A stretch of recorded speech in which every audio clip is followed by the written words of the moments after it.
नमः शिवाय शान्ताय कारणत्रय हेतवे निवेदयामि चात्मानं तं गति परमेश्वर वैष्णवानां यथा संभव। वैष्णव दृष्टिते महादेव श्रेष्ठ वैष्णव। মহাদেবের কোলে মা বসে থাকেন। কেন থাকেন? মহাদেবের কোলে পার্বতী দেখি না, চিত্রকে তোরা দেখেছিল।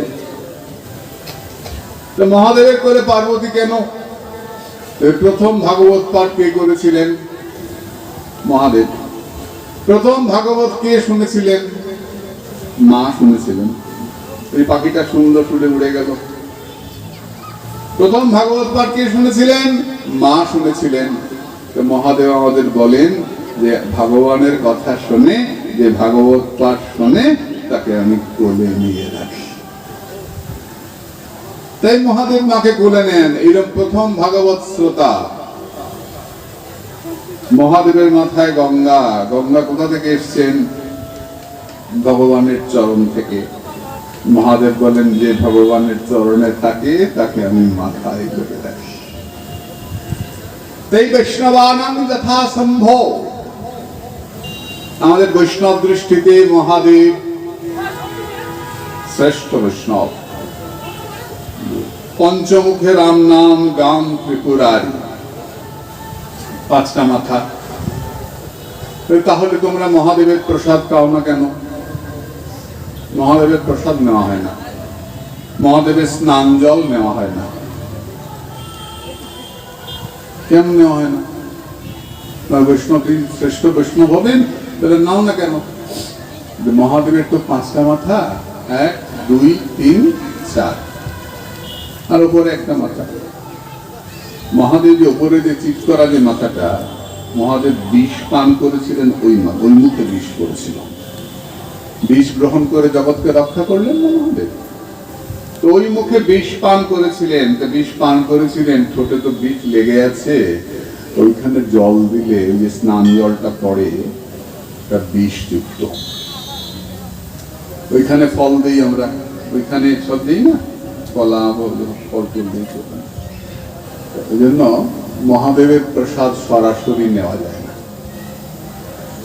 গোবিন্দ প্রসাদের সঙ্গে মিশিয়ে নেওয়া হয়, অথবা গোবিন্দকে ভোগ দিয়ে বৈষ্ণবরা সেই প্রসাদ মহাদেবকে দেয়। মহাদেব গোবিন্দ প্রসাদকে নাচ করেছিলেন নারদের সঙ্গে, মনে আছে না? তোরা ছিলিস তো ওই সময়। মা এসে বললেন আমার কই? মহাদেব বলে এই রাম ভুলে গেছি, নারদের তো নখের কণা থেকে একটু দিছিল না? ছিলিস তো তোরা? বলিস না? মা খুব গোসা করলেন, করে বললেন থাকবো না, চললাম। কোথায়? বলে যেখানে রোজ জগন্নাথের প্রসাদ পাবো। মা জগন্নাথে চলে আসলেন বিমলা রূপে, প্রতিদিন জগন্নাথের প্রসাদ পাওয়ার জন্য। আমাদের ভারতে মহাদেব বলা হয় বাবাকে। বাবা সাক্ষাৎ মহাদেব, মা পার্বতী।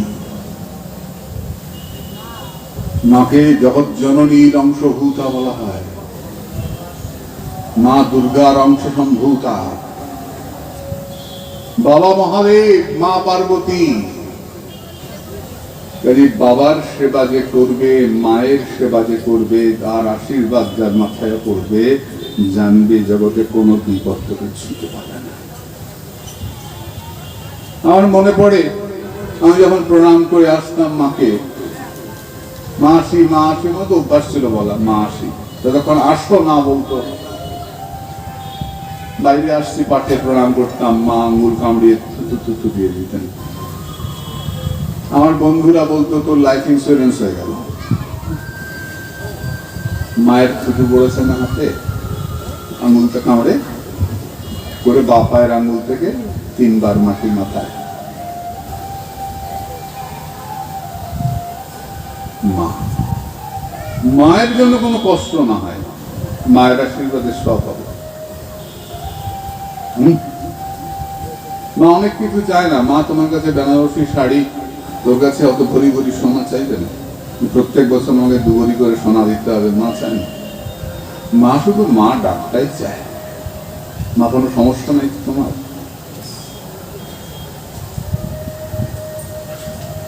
আমি আহ্নিক করে উঠে, আমি নিজের কথাই বলি, আহ্নিক করে উঠে মাকে আরতি করতাম। নবদ্বীপে যখন থাকি আরতি মাকে, আর নিজের মন্ত্র, মা নররূপে কালী, মা এই যা মনে আসে। আর মা বলতো আমার কথা শুনে না, আর আমরা ফটাই পাইছে শিলংয়ের মেয়ে, আমার কথা শুনে না, আমার ফটাই পাইছে। মা কি লাগে তোমার বলো, কি লাগে, কি লাগে তোমার বলো, বলো ফটাইতেছি তোমার, সব তোমার কিনা লাগবে, সব কিনা লাগবে।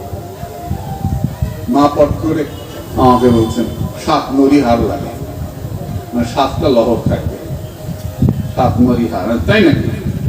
ফোন তুলেই আমার একটা ছেলে আছে মদন গোপাল বণিক, আমার মতোই কাজে। মদন গোপাল বলে মানে এক্ষুনি ক্যাটালগ নিয়ে আসো, মা পাশে বসায়, মানে এক্ষুনি ক্যাটালগ নিয়ে আসো, 7 নরি হার আজকে অর্ডার হবে। আমি কিডনি বিক্রি করে দেবো, তাও আচ্ছা, মাকে 7 নরি হার দিতেই হবে। তো মদন গোপাল আমাকে বলছে প্রভু ঠাকুমা কি কাছে আছে? হ্যাঁ ঠিক আছে, রেখে দিয়েছিল, একটু পরে চলে আসছে ক্যাটালগ নিয়ে। ঠাকুমা না 7 নরি হার কোনটা নেবা? মা আমার গিন্নিকে ডেকে বলছে পুরো না বড় হওয়া যায় না, কিডনি বেশি দিতে পারে, খাওয়া যায় না, কিডনি বেচতে পারে। মা আর কি চায় রে, মা তো একটু আদর চায়, মা ব্যাস, বাবাকে অনেক কিছু চায় না, বাবা বলে ডাক, কি ওষুধ লাগে দে, একটু ভালো সম্মান কর, ব্যাস। এটাই পিতৃযজ্ঞ। আর এই মা বাবার চোখে যে জল ফেলবে, জানি তার পয়সা হতে পারে, শান্তি জীবনে হবে না। টাকা দিয়ে সুখ কেনা যায়, শান্তি কেনা যায় না। মা বাবার অভিশাপ কারো উপরে করলে না, তার কপালে দুঃখ আছে, হবেই না। আমি জীবনে দেখেছি এরকম।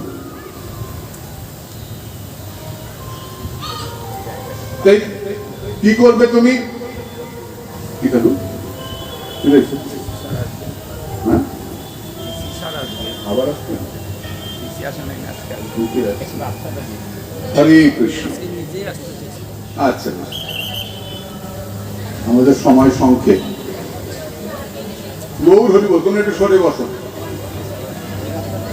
বিশেষ কেউ আসবে, চেপে বস না, তুই চেপে বস, তাহলেই তো হয়। মাঝখানে ব্যাস ব্যাস হবে, একজন আসার জায়গা রাখলেই হবে। বস।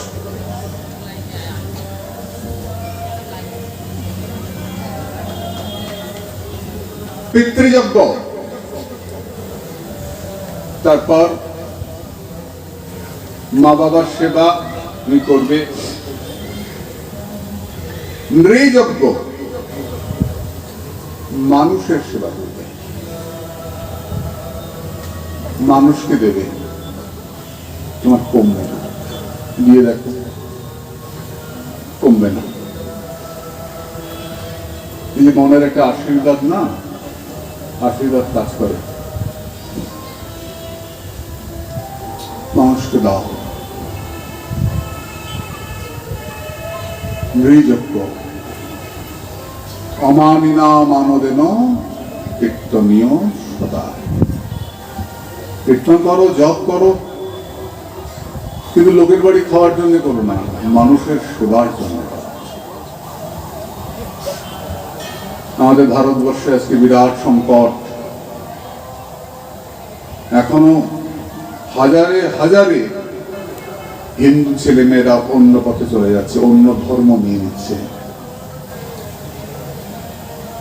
ভয়ঙ্কর একটা চক্রান্ত চলছে ভারতকে শেষ করে দেওয়া। আর আমাদের তো একটা দুটো বাচ্চা, ওই 20-25টার সঙ্গে পারছে না। পিল করে সংখ্যায় ওরা বাড়ছে, আমাদের বাচ্চাগুলো পেরে উঠছে না। আমাদের বাচ্চাগুলো পড়াশোনা শেখাচ্ছি, আমরা ডাক্তার করছি, ইঞ্জিনিয়ার করছি, যে ডাক্তার ইঞ্জিনিয়ার হয় সে কি অন্যের বাড়ি ভাঙতে যাবে, অন্যের মাথা কাটতে যাবে? আমরা তো শেখাই না। আমরা ছোট্টবেলার থেকে ভদ্রলোক করি, বাচ্চাকে শিক্ষিত করি, সংস্কার দেই, ভদ্রতা শেখাই। এই করতে গিয়ে আমাদের সনাতনীদের সংখ্যা কমে যাচ্ছে। এবং আমাদের ভারতের সনাতনের সংখ্যা কমে যাওয়াতে আমরা দুর্বল হয়ে যাচ্ছি, এটা লক্ষ্য রাখবেন। তাই যাদের সময় আছে, সামর্থ্য আছে, তারা অন্তত 3টে হিন্দুর মা বাবা হবেন। আমি ডাকাত হতে বলি নাই, আমি ডাক্তার হতে বলছি।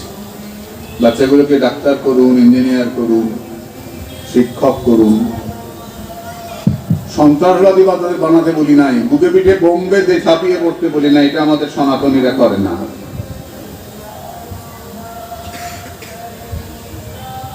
ভয়ঙ্কর অবস্থা।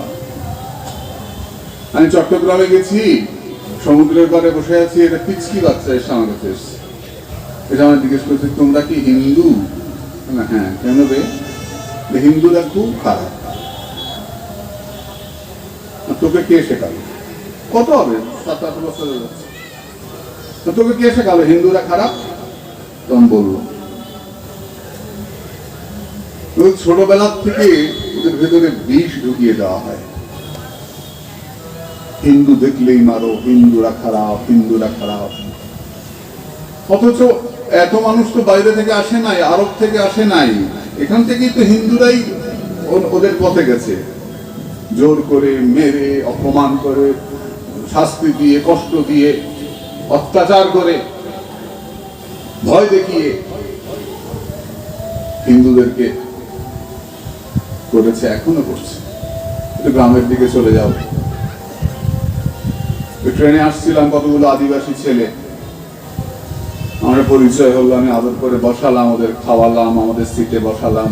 জিজ্ঞেস করলাম তোরা হিন্দু আছিস তো?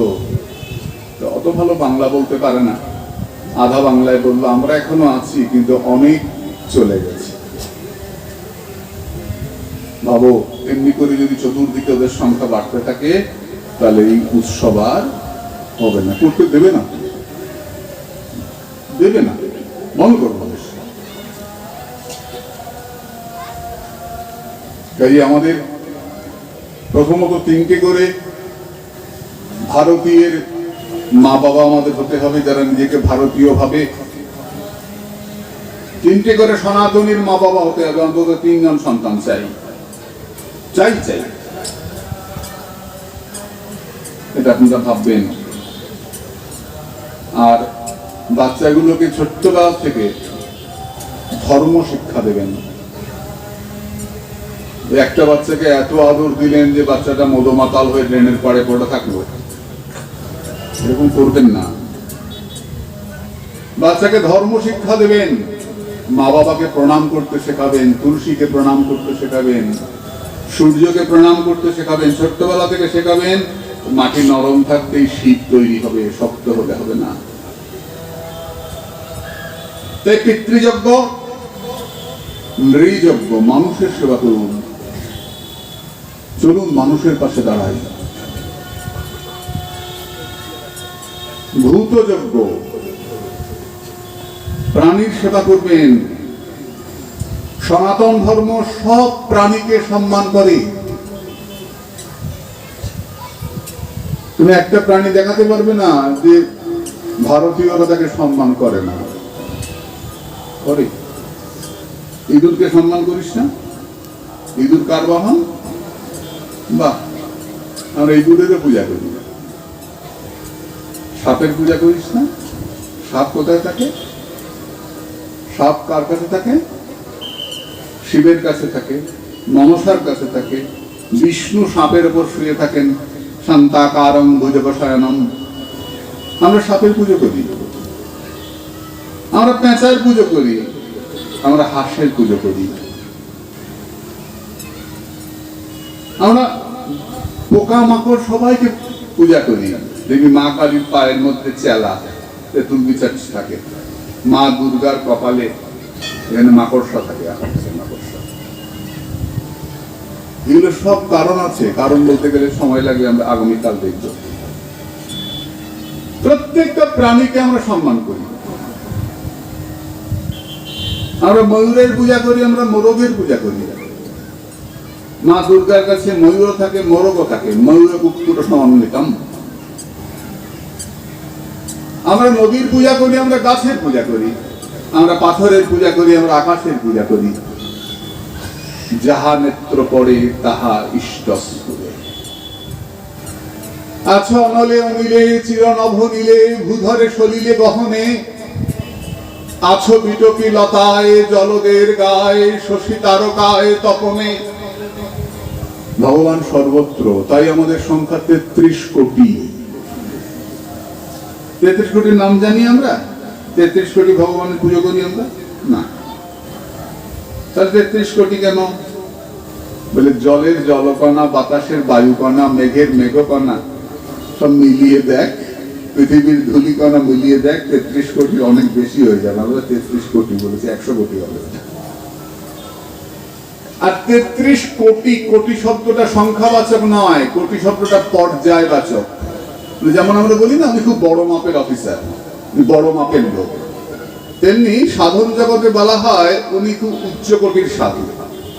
উচ্চ কোটির মানে খুব বড় মাপের সাধু, অনেক উচ্চ স্থানে আছেন। 33 জন দেবতাকে খুব উচ্চ স্থানে ধরা হয়, এদেরকে বলা হয় উচ্চ কোটি, অর্থাৎ 33 কোটি মানে এরা অনেক উচ্চ স্থানে আছেন। তারপরে অনেক দেবতা আছেন, গ্রাম্য দেবতা, আমরা সব পুজো করি না, বুড়ি মায়ের খান, এই মঙ্গলচন্ডীর খিলি করিস না, তিননাথের সেবা, এসব কত আছে, সব এরা সব গ্রাম্য দেবতা। এক একটা ভাবনা থেকে এক একটা দেবতার পূজা করা হয়। ভারতের মানুষ সমস্ত প্রাণীকে প্রণাম করে, সমস্ত প্রাণীকে পূজা করে। ভূত যজ্ঞ সব থেকে বেশি সম্মান করে কাকে? গোমাতা। কারণ ভগবান কৃষ্ণ বলছেন, তিনি কে? কৃষ্ণ গো ব্রাহ্মণ হিতায়। পৃথিবীকে ভাগবতে আমরা যতবার দেখি, তিনবারই গোমাতা রূপে দেখি। পৃথিবীকে 3 বার দেখতে পাই। পৃথুর গোদহনের সময়, ওই কৃষ্ণ আবির্ভাবের সময়, পরীক্ষিত মহারাজ শ্রী কলিরাজ লাথি মারছিল ওই সময়। পৃথিবী গাভী রূপা। ভারতবর্ষের মানুষের গো সেবা পরম পবিত্র কর্তব্য। করলে আমার কি লাভ হবে? যদি গো সেবা করো, তোমার খারাপ সময় কেটে যাবে। সাক্ষাৎ ভগবতী তো, গোমাতা সাক্ষাৎ ভগবতী। গোমাতাকে কিছুটা খাওয়াতে হয় রোজ, আর সুযোগ পেলেই তার গাটা চুলকে দেবে। কম্বুয়ন মানে গলা চুলকে দেওয়া, পিঠ চুলকে দেওয়া। নবদ্বীপে যেও তোমরা, এই সামনের আষাঢ়ের উৎসব আছে, সবার নেমন্ত্রণ, সবাই যেও। 4, 5, 6, 7 উৎসব 11 দিন চলবে, শেষের 4 দিন। নবদ্বীপে গেলে দেখবে আমাদের শ্রী মন্দিরে অনেক গাভী মাতা আছেন, সুন্দর সুন্দর চেহারা, সব দেশি গরু। গরু চিনব কি করে? পিঠে কুচ থাকবে, ঘাটটা গাধার মতো সোজা হবে না, কুচ থাকবে, গলায় গলকম্বল থাকবে, ছাগলের মতো লম্বা গলা হবে না, গলকম্বল থাকবে, পিঠে কুচ থাকবে, নাইটার নিচের দিকে হবে, আর পিঠে হাত দিলে চামড়াটা কাঁপবে। এই 4টে লক্ষণ দেখে তাকে গরু বলবে। বাকিগুলো কি? দুধ দেয় যে, বলে গো সদৃশ প্রাণী, দেখতে গরুর মতো, আসলে গরু নয়, এদেরকে গবয় বলা হয়। এরা ভারতীয় নয়, এদের দুধ আমাদের জন্য পুষ্টিকর নয়। দেখবি টেলটেলা দুধ, 15 কেজি 20 কেজি দুধ দেয়, টেলটেল করছে। এদের দুধ পুষ্টিকর নয়। বিদেশি গরু সব নিয়ে আসে দুধ বাড়াবার জন্য, বসে ব্যবসা। কিন্তু গোমাতা পিঠে কুচ থাকবে, গলকম্বল থাকবে, নাইটা নিচের দিকে থাকবে, পিঠে হাত দিলে চামড়া কাঁপবে। এই লক্ষণগুলো মিলালে তাকে গাভী মাতা বলা হবে। ধর্ম সার। ভূত যজ্ঞ, কুকুরকে খাওয়াবো না? হ্যাঁ, নিশ্চয়ই খাওয়াবে, কিন্তু বিছানায় তুলে নয়। আমাদের ভারতীয়দের গো সেবা আমাদের পবিত্র কর্তব্য, এটাই আমরা করে এসেছি। মুনি ঋষিরা চিরকাল গো সেবা করে এসছেন। শিবলিঙ্গের মাথায় গোমাতার দুধ পড়েছে কিনা আমরা দেখতে পাই না? জঙ্গলে গিয়ে গোমাতারা রোজ যায়, গিয়ে দুধ দিয়ে আসে, এরকম ঘটনা শোনাই যায়। কোথায় যায়, জঙ্গলে গিয়ে দেখা গেল একটা জায়গায় দাঁড়ায়, দুধ পড়ে কোথায় শিবলিঙ্গের মাথায়।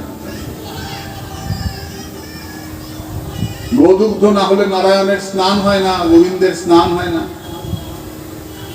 আমাদের ভারতীয়দের গো সেবা হচ্ছে আমাদের কর্তব্য, কিন্তু দুর্ভাগ্য আমাদের সেই জায়গায় কুকুর সেবা এসে গেছে। বাদ দেবেন?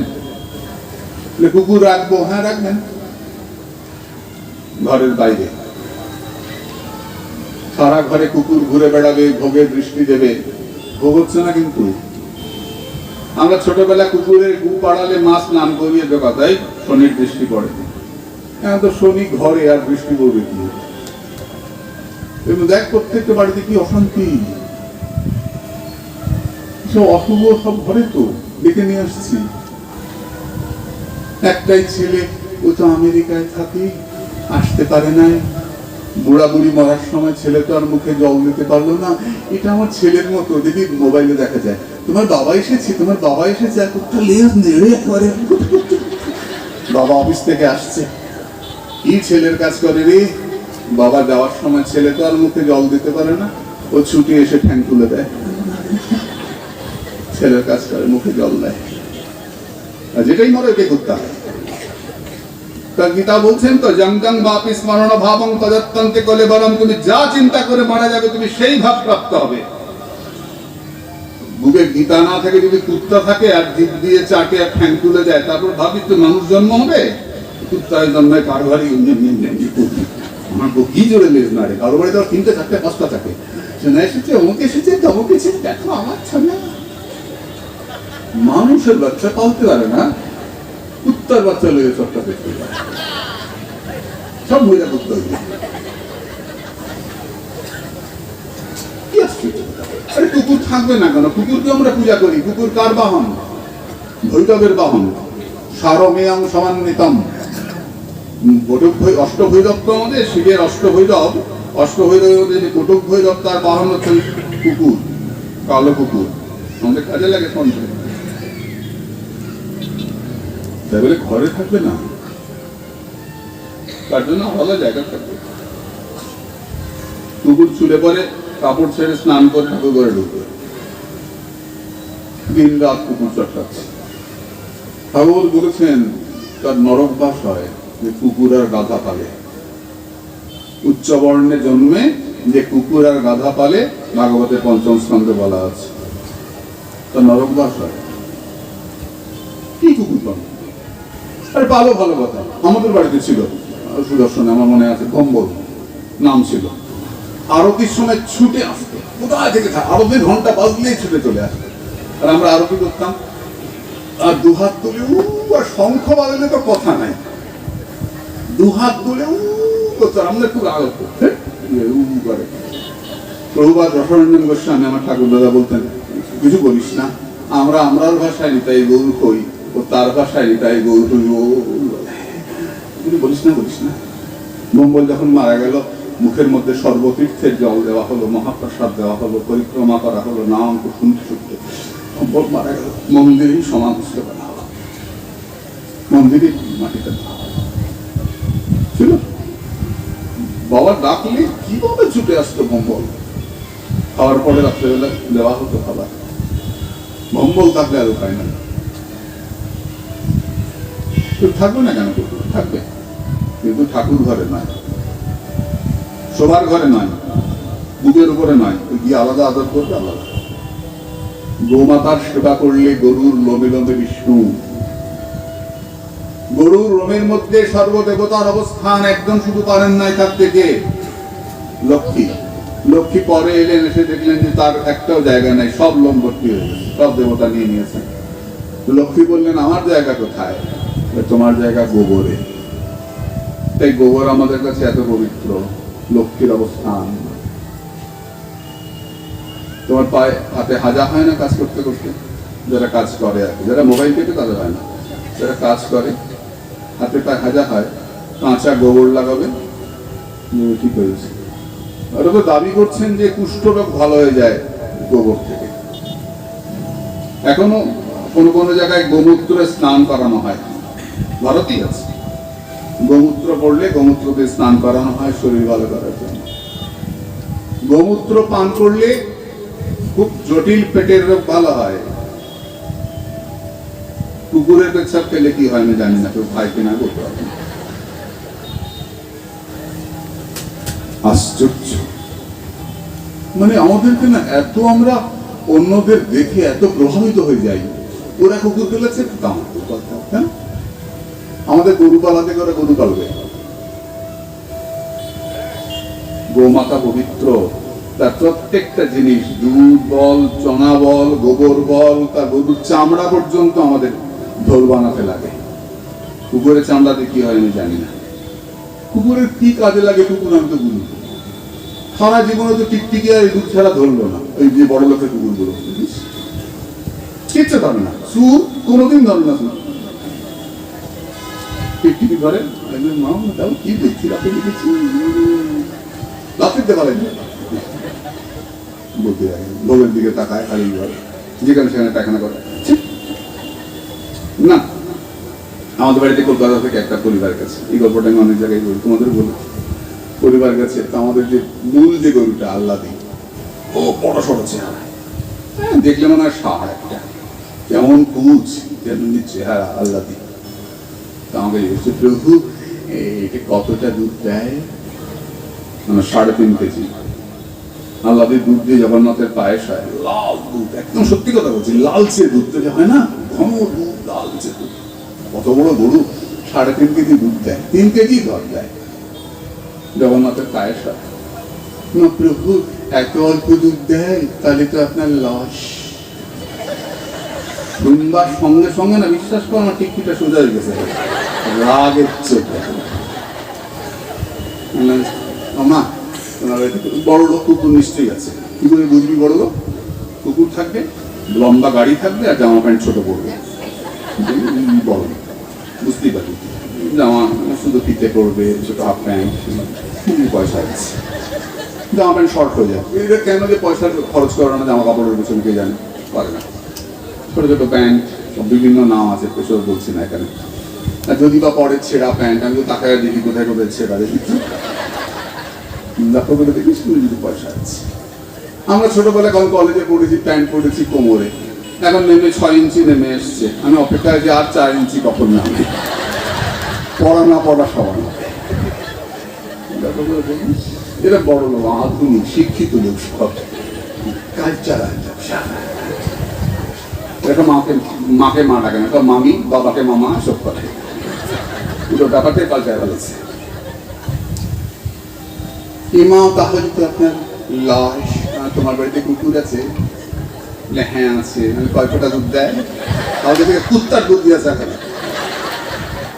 কুত্তার দাঁতে ইঞ্জেকশন করতে টাকা খরচ করো, লোক কাটতে দাও, ব্রাশ করে দাও, কত খরচ হয়?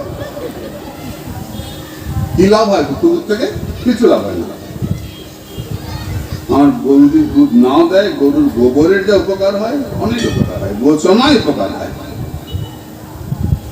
গোপালন করবেন, আমরা ভারতীয়, আমরা গো পূজা করি।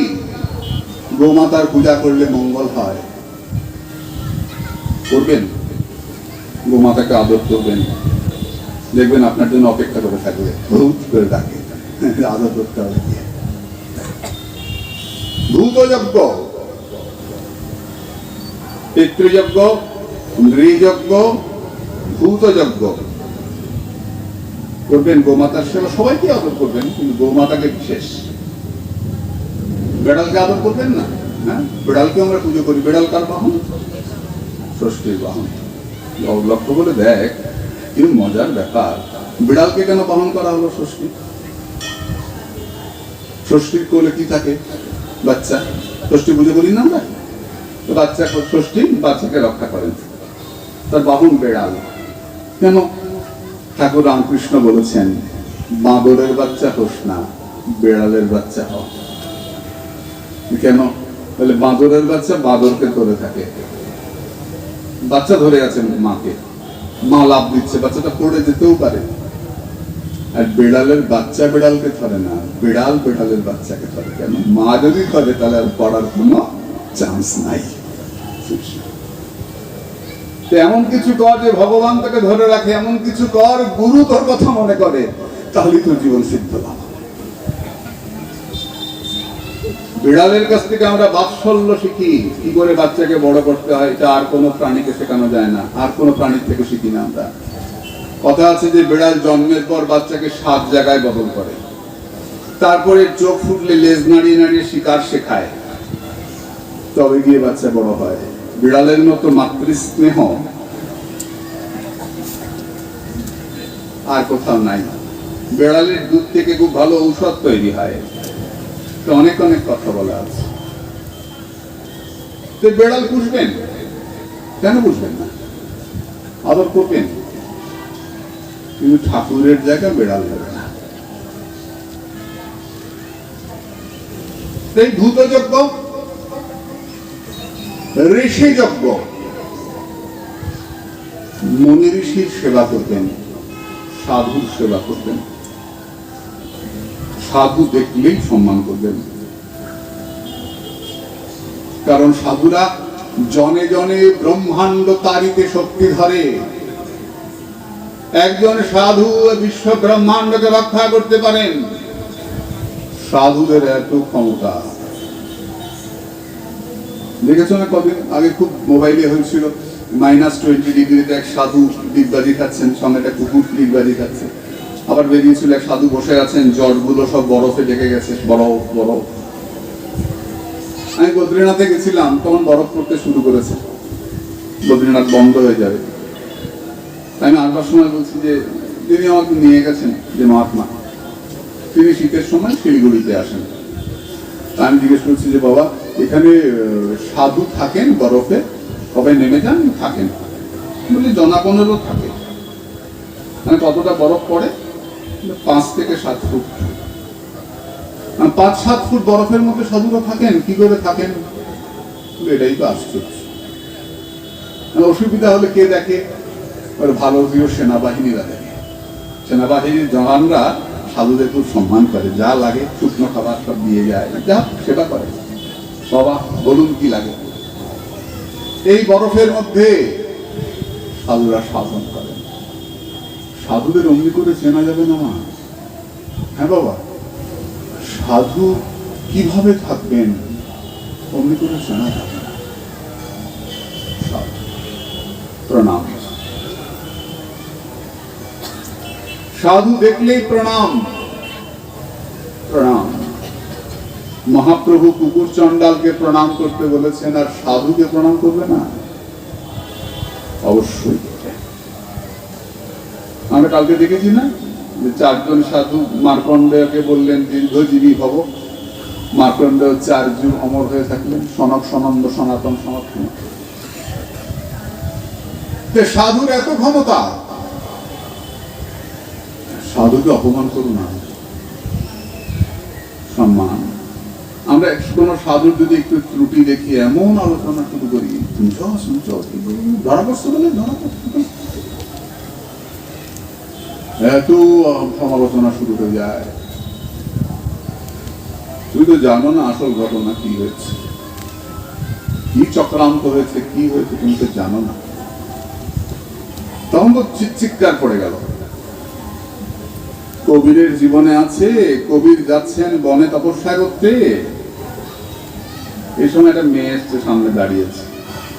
কবিরের দোহা আছে না, তিনি যাচ্ছেন বনে তপস্যা করতে, একটা মেয়ে এসে দাঁড়িয়েছে, দাঁড়িয়ে বলছে, কি গো আমাকে ছেড়ে চলে যাচ্ছে? তুমি কে? কে মা তুমি? মা বলো আবার? হ্যাঁ, এতদিন আমার সঙ্গে লটর পটর করে এখন আবার মা বলা? এমন হয়েছে, আরম্ভ করেছে মেয়েটা, লোক জমা হয়ে গেছে। এই বেটা সাধু, এই তোমার এই মানুষের যা হয়, যে যা পারছে বলছে, এই মারে তো সেই মারে। কবির অবাক হয়ে তাকিয়েছেন, কি বলে মেয়েটা? ঠিক আছে, যাও, তোমাকে বাড়িতে নিতে হবে। চল আমার বাড়িতে চল। কবির মেয়েটাকে নিয়ে আসছেন। কবিদের মা জিজ্ঞেস করছেন, কি রে তুই না বনে যাচ্ছিলি? বলে, হ্যাঁ মা, আমি বনে যাচ্ছিলাম, আর যেতে হলো না, বনদেবী সাক্ষাৎ আমার সঙ্গে এসছেন। তুই কেন? বলে বনে যাচ্ছিলাম কেন, যাতে লোকজন আমাকে বিরক্ত না করে। তো বনদেবী সাক্ষাৎ এসছেন, এই মেয়েটা আমার ঘরে থাকলে এমনিতেই ঘেন্নায় লোক আসবে না। এটা প্রভুর কৃপা, লোক এমনিতেই ঘেন্নায় আসবে না। বনদেবী সাক্ষাৎ এসছেন, মেয়েটা এসে পায়ে পড়ে গেল, তুমি আমায় ক্ষমা করে দাও, আমাকে ওরা টাকা দিয়ে এটা করিয়েছে, তোমাকে অপমান করার জন্য, তোমাকে ছোট করবার জন্য আমাকে ওই লোকগুলো টাকা দিয়েছে, দিয়ে এটা করিয়েছে। হরিদাসের জীবনে দেখেছো না, লক্ষ হীরা এলো, জানিস না ঘটনা? সুন্দরী লক্ষ হীরা, তাকে পাঠানো হলো, লক্ষ হীরা সেজে গুজে হরিদাসকে বলছে তোমার সঙ্গ চাই। হরিদাস বললেন বেশ, আমার একটু নাম সংখ্যা বাকি আছে, এটা শেষ হোক, তারপর তুমি যা চাইবে তাই পাবে। লক্ষ হীরা বসে নাম শুনে, সাধু মুখে শোনে তো শক্তি আছে। প্রথম দিন শোনে খুব সেজে গুজে এসছে, দ্বিতীয় দিন অত সাজে নাই, তৃতীয় দিন তখনও নাম শেষ হচ্ছে না, কোটি নাম শেষ হচ্ছে না। তৃতীয় দিন লক্ষ্য হয়ে এসছে একদম সাধারণ পোশাক, কোনো মতে একটু পোশাক করে এসছে। 3 দিন নাম করে নাম বিশ্রাম হলো। নামাচার্য হরিদাস জিজ্ঞেস করছেন, এবার বলো কি চাও তুমি? লক্ষ্য হীরা চরণে লুটিয়ে পড়ে বলো, আমাকে কৃষ্ণ ভক্তি দাও। নামাচার্য হরিদাস বলছেন যে আমি তখন চলে যেতে পারতাম, তুমি এসছো আমি জায়গা ছেড়ে চলে যেতে পারতাম, কিন্তু আমি জানি 1 কোটি নাম শুনবার পরে তুমি আর কৃষ্ণ ভক্তি ছাড়া অন্য কিছু চাইবে না। লক্ষ্য হীরা মহাবৈষ্ণবী হয়ে গেলেন। তাই লবমাত্র সাধু সঙ্গে সর্বসিদ্ধি হয়। ক্ষণমিহ সজ্জন সঙ্গতি রেখা ভবতি ভবার নবতরণে নৌকা। ক্ষণকাল যদি কেউ সজ্জনের সংসর্গ লাভ করে, এই ভব নদী পার হবার নৌকা তার তৈরি হয়ে যায়।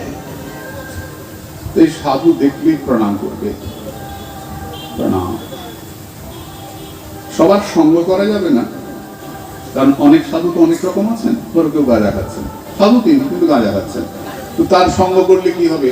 তো আমারও গাঁজার নেশা আসতে পারে, আমার তো সেই শক্তি নাই যেটাকে আমি আটকে দেবো। কাজে সবার সঙ্গ করা যাবে না, কিন্তু সবাইকে সম্মান করা যাবে। ঋষি যজ্ঞ যেখানে যাবে, হোটেলে ওঠো, পুরীতে যাও, হোটেলে ওঠো, কত টাকা খরচ করো। আমি দেখেছি পুরীতে, জানিস রথে যাই না, বড় লোক সব, বড় লোক কি করে বুঝি, সব হাফ প্যান্ট পরে করে, আর ওই প্লাস্টিকের প্যাকেটের মধ্যে মদের বোতল, অমুক হোটেলে আছে, অমুক হোটেলে আছে। গেছে জগন্নাথ ধামে, পুরীতে, নীলাচলে, সন্ধ্যাবেলা সব মদ, লাইন মদের দোকানে। পুরীতে দেখি তো টাকা উড়াচ্ছ, মদ খাচ্ছ, জীবন সূর্য ডুবে যাচ্ছে, কি করলে জীবনে? একবার কি খাবো, কি লাগিয়ে আইলি হবে? এমন জনমে হরি না ভজিলি, কেমন মানুষ তবে? মানুষ আকার হইলেই কি হয়, করহ ভূতের কাম। নহিলে বদনে কেন না বলহ শ্রীকৃষ্ণ গোবিন্দ নাম। দিবস রজনী আবল তাবল পেঁচাল পাড়িতে পারো, তাহার ভিতর কখনো কেন কি গোবিন্দ বলিতে নারো। বদন ভরিয়া হরি বল যদি, ক্ষতি না হইবে তাই।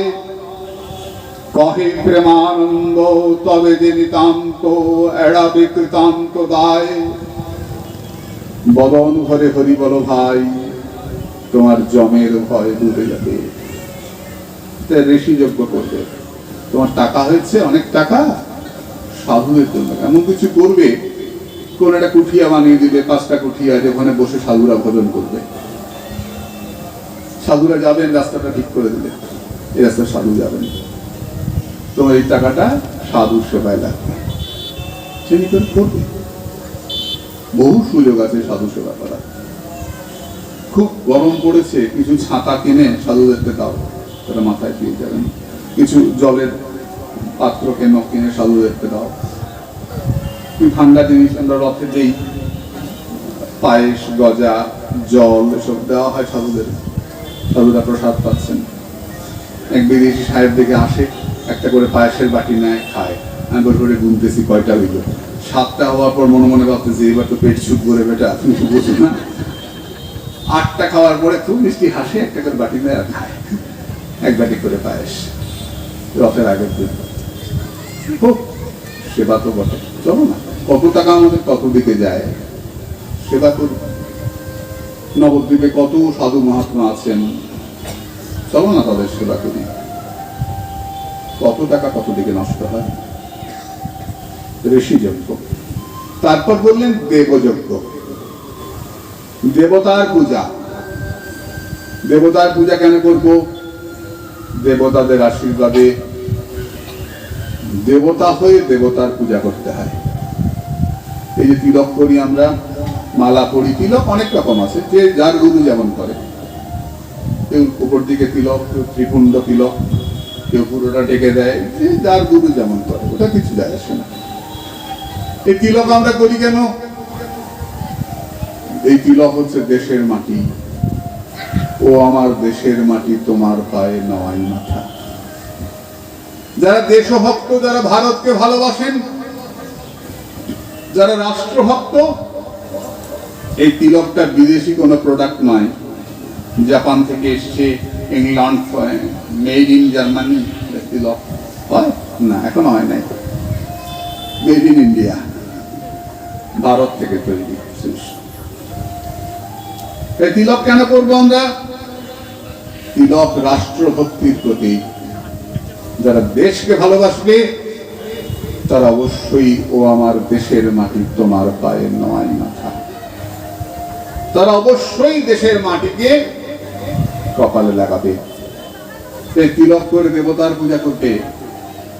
যারে বলি ভালোবাসা, তারে বলি পূজা। আমরা পূজা করি, দুর্গা পূজার সংখ্যা দিন দিন বাড়ছে, পূজা হয় না রে। তুই ভাবিস, ছেলেরা ভাবিস এটা পূজা হয় না।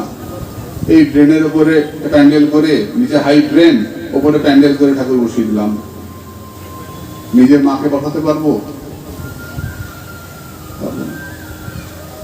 ভগবানকে এমনি করে অনাচার করা হচ্ছে।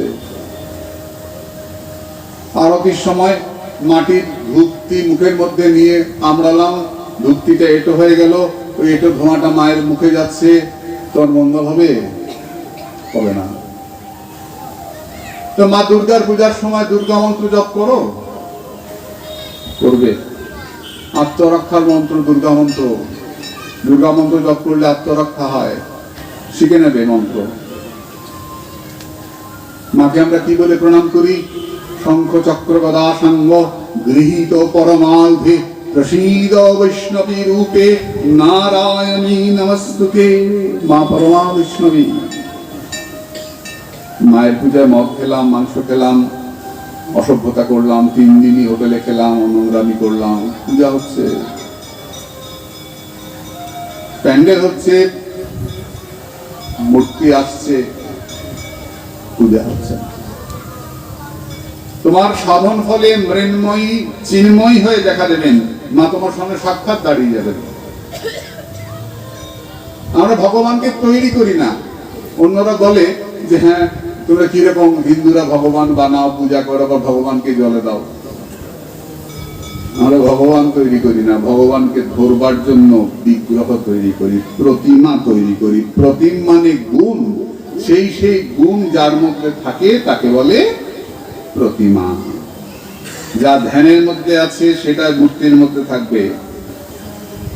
যেমন ধ্যানের মধ্যে মায়ের মূর্তি, জটাজুট সমাধিত্তম, ওই মূর্তি হবে, তবে গিয়ে প্রতিমা হবে।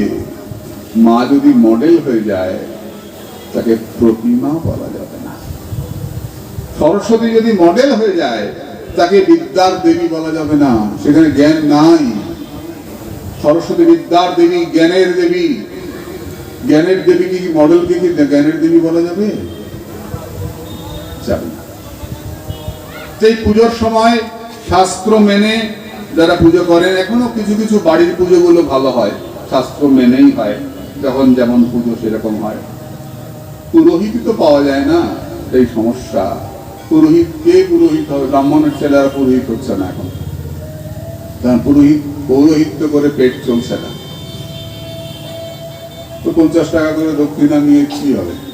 ডাক্তার দেখাতে গেলে 800 টাকা ফিস দেয়, আর ঠাকুর মশাইকে দেওয়ার সময় 50 টাকা দেয়। তো সব তো শেষ হয়ে যাচ্ছে। আমাদের কৃপণতা যত বাড়ছে, পূজা আর্চা সব বন্ধ হয়ে যাচ্ছে।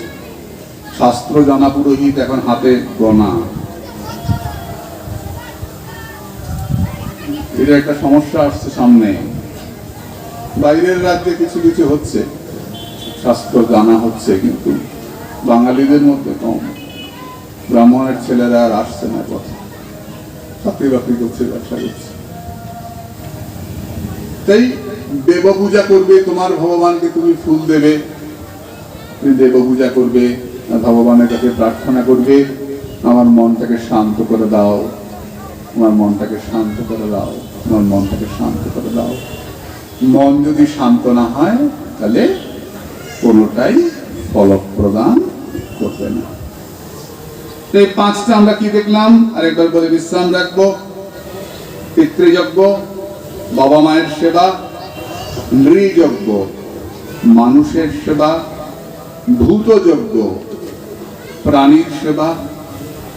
আমাকে এখানে এই ময়ূর পাখাগুলো আছে না রে, কালকে আমাকে ছেলেরা বলছে কি সুন্দর লাগে ময়ূর পাখা, খুব সুন্দর লাগে। জানিস এই ময়ূর পাখা কিভাবে আসে? চাহিদা খুব, আমি খুব ভালো করে জানি। বড় বড় ময়ূরগুলোকে না বস্তা চাপা দিয়ে ফেলে, তাড়াতাড়ি করে বস্তা চাপা দিয়ে ফেলে, বস্তা চাপা দিয়ে ধরে এই জ্যান্ত পাখাগুলো টেনে টেনে খুলে নেয়। তো আমাদের যদি নখ তুলে নেয় কেমন লাগে? খুলে নেয়, ময়ূরটা কাঁপতে কাঁপতে মরে যায়। পাখাগুলো দেখতে হয়। কালকে একটা ছেলে আমাকে বলছে কি সুন্দর লাগে, আমার সামনে ওই কথাটা মনে হয়েছে। এমনি করে ভূতযজ্ঞ হবে না, প্রাণীকে বাঁচাও। সবাই যদি মেরেই ফেললি তাহলে মানুষ কি করে? মানুষও মরে যাবে, শেষ হয়ে যাবে। প্রত্যেকটা প্রাণীর কাছে আমরা ঋণী। কাকের কাছে ঋণী, এটা শকুনের কাছে ঋণী, এটা পিঁপড়ার কাছে ঋণী। ঋণ শোধ করতে হয়। তাই ভূতযজ্ঞ, তারপর ঋষিযজ্ঞ, সাধুর সেবা করবে, তারপর দেবযজ্ঞ, দেবতার সেবা করবে। তুমি গৃহস্থ, এই 5টা যজ্ঞ যে গৃহস্থ পালন করবে তার মঙ্গল হবেই হবে, তাতে কোনো সন্দেহ নাই। এই 5টা যজ্ঞ করতে আলাদা করে কিছু লাগে না। মা বাবার সেবা করতে কি লাগে? একটা গরুকে কিছু খাওয়ালাম, একটা বেড়ালকে কিছু দিলাম, কি লাগে? তাই না? সাধুকে কিছু দিলাম, হয়েই যায়। এমনি করে যদি করো, তোমার মন পবিত্র হবে এবং তুমি ঈশ্বরের দিকে অগ্রসর হবে।